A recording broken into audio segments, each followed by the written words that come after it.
Today, we're jumping into one of India's biggest efforts in school education, the Samagra Shiksha scheme. It's a massive, and I mean massive, plan to completely reshape learning for millions of kids. So what is it, what's it supposed to do, and why should you care? Let's break it down. First things first, let's talk about the money. Look at this number, over 42,000 crore rupees. That's the budget for just this one school program for a single year. A number that big tells you one thing right away. This is a huge national priority. So you see a number like that and you've got to ask, right?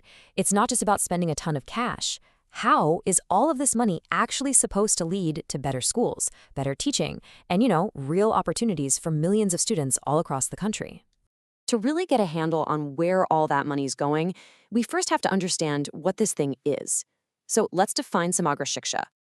So what the government did was actually pretty smart. They took three huge separate programs that were already running, one for elementary school, one for secondary school, and one for training teachers, and they basically merged them into one giant unified scheme. The name Samagra itself means holistic, and that's the whole idea, to stop seeing school as separate little boxes and start treating it as one seamless journey. And when they say holistic, they really mean it. The scheme covers a kid's entire ride through the school system, from the very beginning and pre-primary, through elementary, and all the way up to their final exams in higher secondary. But check out that fourth step, teacher education. That's absolutely critical. The system understands you can't have better students without having better, more supported teachers. Okay, so we've got the big idea and the big budget.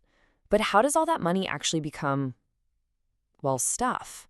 How does it turn into things you can actually see and touch in the real world? This is where it gets real. That 42,000 crore rupees isn't just an idea on a spreadsheet. It's meant to buy actual, tangible resources that directly impact students and their schools. So what does that look like on the ground?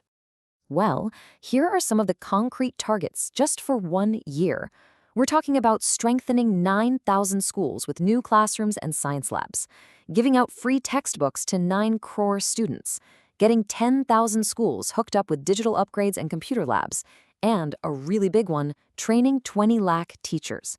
This is the direct physical output of all that funding. Okay, so building new classrooms and handing out textbooks is one thing. That's the what.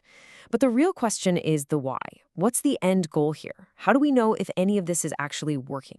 What does success really look like? A huge goal is just to keep kids in school, especially as they get older and the risk of dropping out gets higher. So one of the key metrics they're tracking is the gross enrolling rate for secondary school. The target is to push this number all the way up to 83%. It's a really clear, measurable goal. And it's not just about packing more kids into classrooms, it's about who is in those classrooms. The scheme is laser-focused on equity. First, gender parity.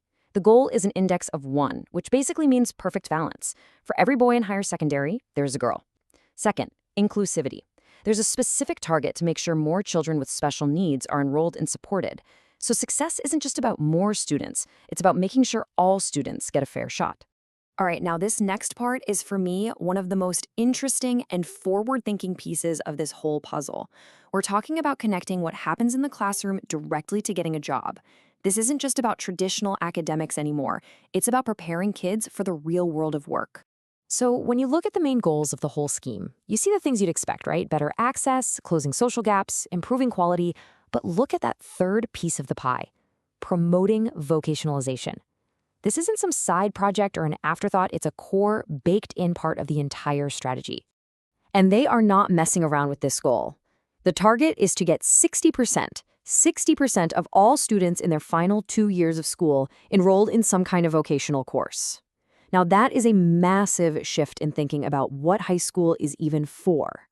But how do they make sure these courses are actually useful? Well, that's the clever part.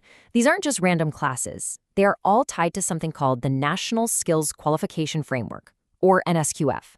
Think of it like a national rulebook for skills, a standard that makes sure what you learn in a school in one part of the country is recognized and valued by an employer in another. And that is where you see the whole grand strategy click into place.